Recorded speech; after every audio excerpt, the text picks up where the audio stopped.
All right, fourth grade, today we're going to talk about a strategy that you can use to help you with multiplication fact fluency. How many times have you gotten to a test and every question was where you had to solve a multiplication fact? And for every question you had to spend time solving it out, drawing pictures or skip counting or doing some type of strategy.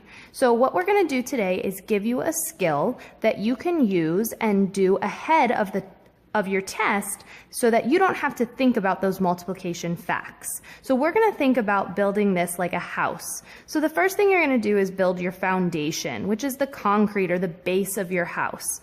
So your foundation is going to look very similar to your arrays that we've made in class for doing your multiplication.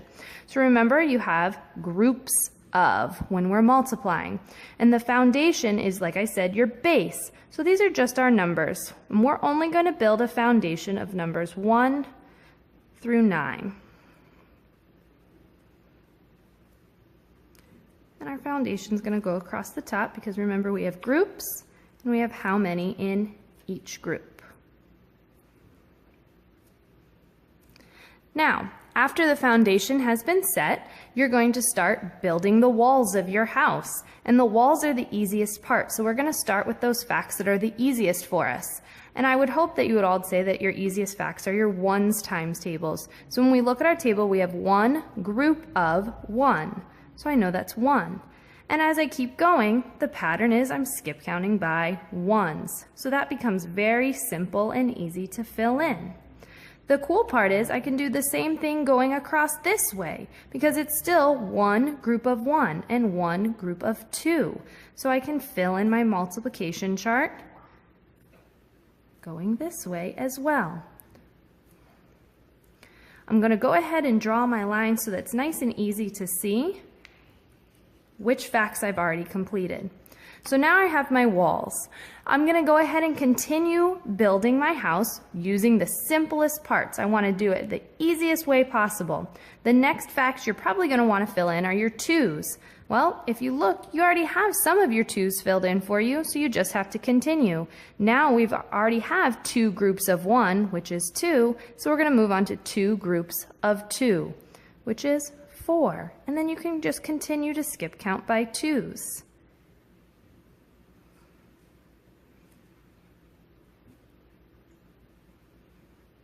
And again, you're going to go across this way because it's still 2 groups of 2, 2 groups of 3.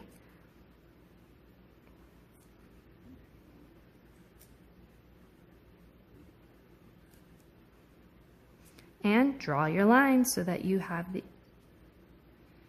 your facts that you've already completed marked off. Now, we're not just going to go in order. Remember I said we want to do our easiest facts first. 1's and 2's are very easy. What do you think the next easiest fact is? You're right, your 5's are your easiest facts. So look, you already have some of your multiples of 5 filled in, so now it's just a matter of continuing.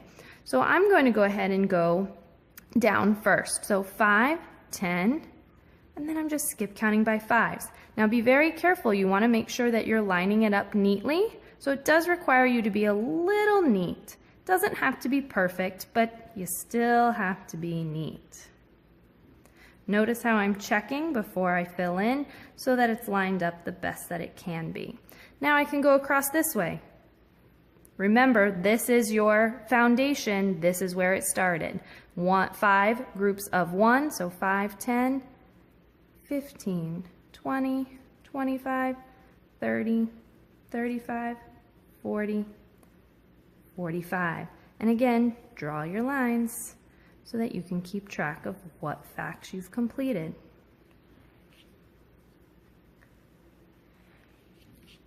So take a look at what we have so far. If you look, most of our multiplication table is already filled in for us. So now when we go on to these next facts, some of the work has already been done and we don't have to think about it.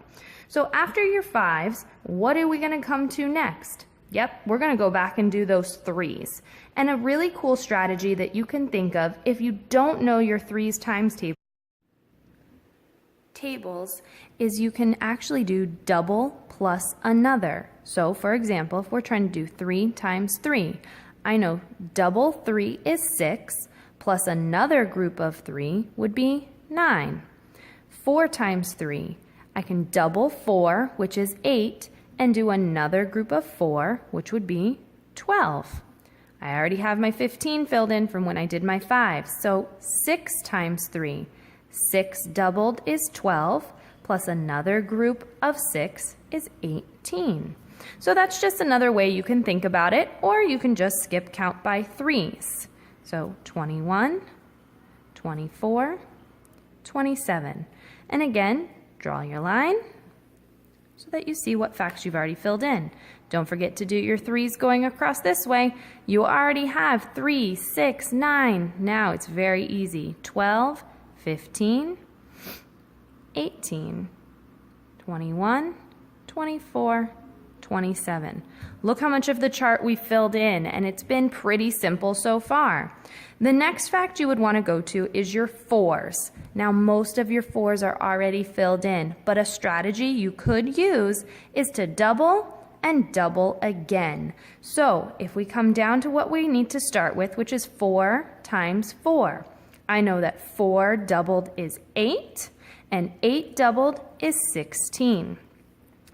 6 doubled is 12, 12 doubled is 24.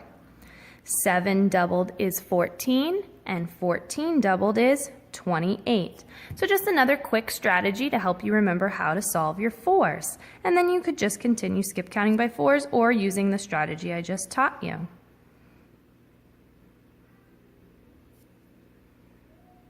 And again, fill in your 4s going this way. Look how many are already filled in for you. So that's pretty nice.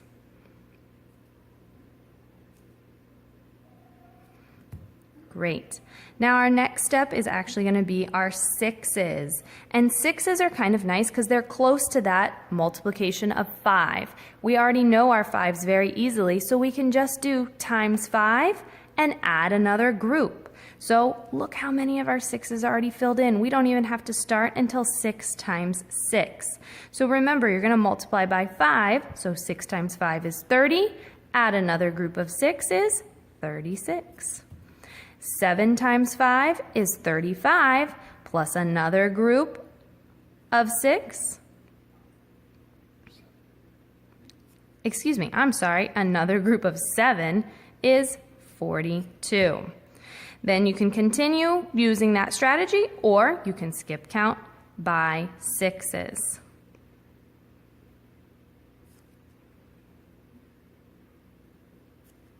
And then draw your line and do your 6s across this way.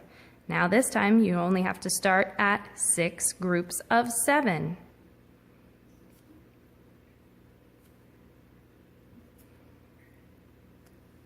And draw your line. Not much left to fill in now. Now we're going to go to our 8s. And 8s are really cool because you can do 8s by doubling the number 3 times. And you guys are really good at doubling numbers. So let's take a look at our 8s. Look how much is already filled in. We don't even have to think about it now. So now I'm going to start with 7. I'm going to double 7 3 times. So 7 doubled is 14. 14 doubled is 28. And 28 doubled is 56. Again, 8 times 8. I'm going to double 8. 8 plus 8 is 16. Double 16, which is 32. And 32 doubled is 64. Last one, 9 doubled is 18. 18 doubled is 36. And 36 doubled is 72. Draw your lines.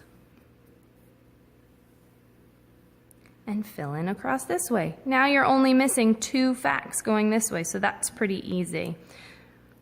56 and 72.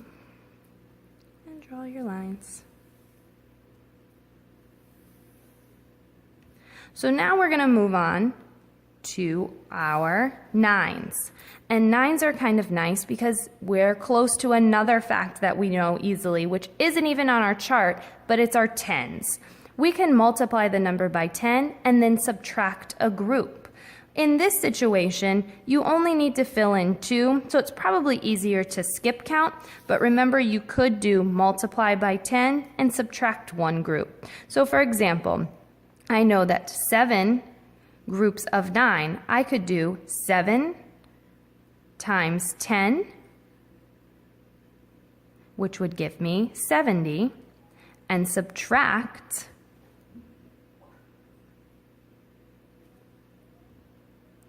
7 would be 63. Now I can just continue skip counting, and then 9 groups of 9 is 81. When I go to fill it in this way, I'm only missing 1 fact. That makes it really nice and easy, 63. Now look when you get to your 7s. You don't even have to think about skip counting by 7s. All you have is this 1 box to fill in. And then really cool trick for 7s is multiply by 5 and add the double. So 7 times 7, 7 doubled. 7 times 5 is 35. 7 doubled is 14. So 35 plus 14 gives you 49. And there is a quick, easy way to build a multiplication chart. Now, when you get to those multiplication problems, you don't even have to think about it. If they're asking you what's 6 groups of 4, you can look at your chart and go 6 groups of 4, 24. And you don't even have to think about it. Our goal, boys and girls, is that you can build this chart in less than 1 minute. At the beginning, it's going to take you longer than that to do it, but the more that you practice, you'll get faster at it. So I want you to practice every day and see how quickly you can build your multiplication chart.